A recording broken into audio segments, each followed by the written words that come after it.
Hey everybody, and welcome to another edition of Board Games Hitting My Table. This is where I take a look at all of the games that I have been playing over the last couple of weeks. This episode covering the second half of March 2025.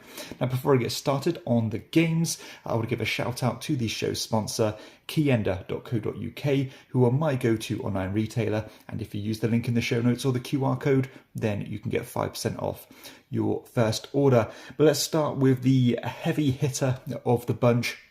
We played a 3-player game of Civolution.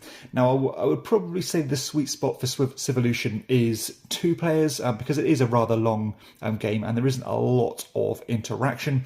But I do like playing it at 3 players anyway, just for someone else there to enjoy the experience. But this actually came in at number 2 on my top 10 games of 2024. I'm coming just behind Rebirth, and I'm not sure if I'm starting to regret that decision because I enjoyed this most recent play of Civolution even more than my first few plays. I'm learning to love this game more and more as I become more familiar with it. So if you're watching this channel, you probably know what this game is all about, but it's Stefan Feld's biggest game to date, and you're using dice to activate these many options on these huge player boards. Essentially what you're doing is you are traveling around this map, collecting resources, building cards, climbing tracks, building up an engine, all the Euro goodness you'd expect from Feld. This game was actually really interesting because we went very different routes. One of my opponents did a really good job of building up a nice little conversion tree of changing resources into other things. One of my opponents was really good at exploring, and I tried to put up a good kind of card engine just to try and get those end game points. It didn't quite pay off, but it was a very close game, and it was interesting to see how we went such different routes. Some of the cards and things in this game are so interesting, and I think this game struck a really nice balance of making the cards important but not making it entirely card driven, so you're not actually overwhelmed with the amounts of cards you can play because they are generally quite expensive, but there's always those options there.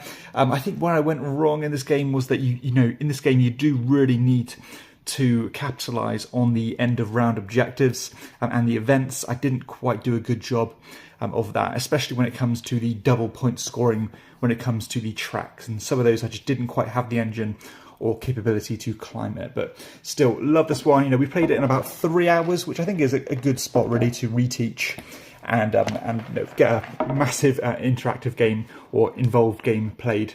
I don't think that's too bad at all. So Civolution going from strength to strength to me, and I wouldn't be surprised if one day, maybe in a year or two, this will break my top 10. I think it is that good of a design. So that is Civolution. On to something completely different. We played a very quick 3-player game of Push.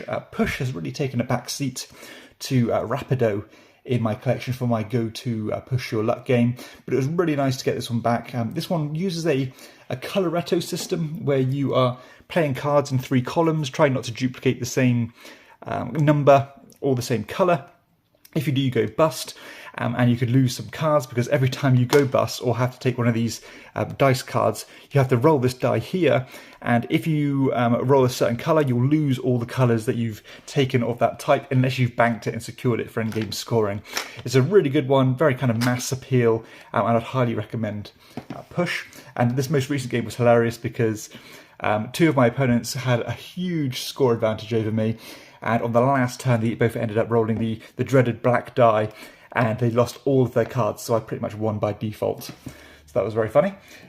We played a 2-player game of Yinch. So introduced this one to a friend of mine, had a very tense and close game, came down to the last ring.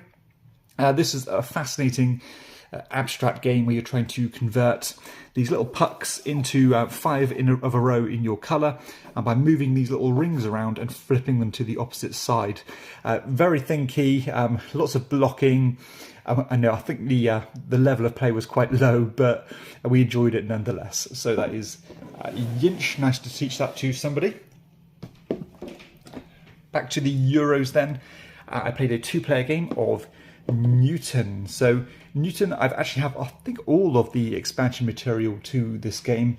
and we use the new Italy map, which is pretty tight in terms of getting around, mainly because there's a lot of dead ends and you can't really get into a lot of places on the map, or at least it's very expensive to do so.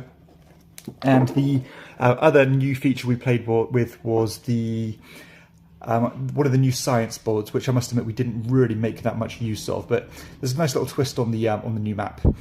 So this was really interesting because my opponent built up a really good money engine. He could pretty much afford to do anything. He flew along that track and actually managed to get the scroll at the end.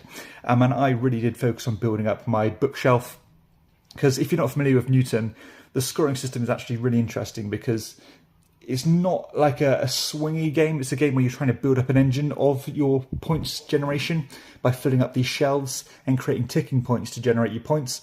Now, I really did focus on that, where my opponent really did focus on the quick grabs, and they didn't really focus on the bookshelf too much. And we actually ended up being within 2 points of each other, and I think I would have lost if a minor mistake wasn't made by my opponent, but had a thoroughly good time with this one. And I think it was the first time I actually taught this one to him as well. And I'm glad he enjoyed it because, yeah, I think this game is a terribly underrated Euro. Yes, it's popular enough to keep being supported, but it's been more of a slow burner. And I think the word of this one is, or the reputation has been spread through good word of mouth rather than, huge popularity. So I love this one. One of the best games ever made. That is Newton. A couple of smaller games now. Played a 3-player game of World Exchanges. One of the quirkiest and most unique games in my collection, as you are writing out this kind of balance sheet and hitting all these different checkpoints by buying and selling these locations. Lots of endgame multipliers. Love this one. Very underrated. Also, a game I've not played in a very long time. And talking of underrated, this is a Game of Thrones Betwixt. So this is a pretty wild bidding game, as you are managing this hand of cards almost in a condottiere fashion, if you're familiar with condottiere, where you don't actually replenish your hand very often, and you need to use these cards carefully in order to manipulate these characters. So you're basically bidding cards to have the highest bidding power. Hopefully the other players will drop out and then you'll win these characters, obviously from the Game of Thrones universe. And all of these characters have different rules when they're active and they score in different ways.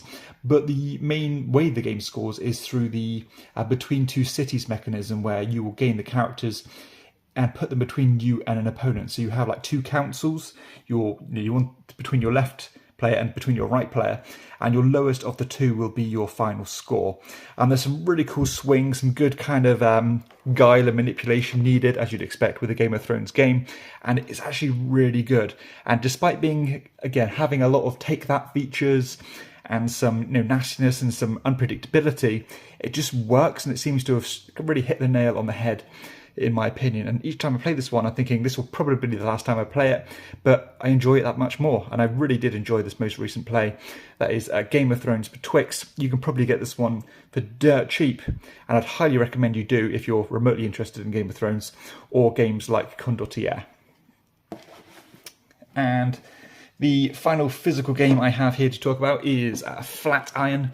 Recently reviewed this one on the channel. It's a nice 2-player only game, definitely different to a lot of other 2-player games out there because it's not a tug of war game or anything like that. It's more of a traditional Euro in the sense that you are moving a work around this board, activating different locations, building up an engine of cards, all with the aim of building the flat iron building by placing these columns and new roofs on and getting points as you go. Now, I do quite like the flow of this game, although there is a lot of frustration at times because there's inadvertent blocking, but it does smooth pretty nicely and it doesn't outstay its welcome. Now, my only issue is that the game does feel samey, and I've only played this game a few times and it does feel very samey already. So I think I'm ready to part with this one, but I'm glad I played it, and I think if you are looking to build a versatile library of 2-player games, then this could be one that you could maybe visit once or twice a year and not get bored of it. But with space being a premium, I just don't think I'm going to go back and revisit Flat Iron much more. So a few more games here to talk about that are friends' copies, and we played a 3-player game of trekking through history. Lovely kind of set collection game as you're building up a column of cards based on these years that you're collecting, as well as trying to fill in these objective cards. Very nice family-friendly game. Silver and gold. So this is a kind of a polyomino Tetris style game, but you are writing on these cards, trying to complete as many cards as you can by drawing these shapes in this drafting system. Heat, pedal to the metal. This one, we had quite an interesting game actually. And I'm pretty solid at heats, but this one I had a pretty rough start. I ended up taking bigger and bigger risks. I had some pretty cool cards that let me overcome some tight bends, and ended up having quite a convincing win actually. So it was nice to get a win from heat. And also revisited Guardlings. So only played a 2-player game of Guardlings, but this is a game that I think is surprisingly good, and I wasn't quite sure what to expect because I heard it so closely compared to the Quacks of Quedlinburg.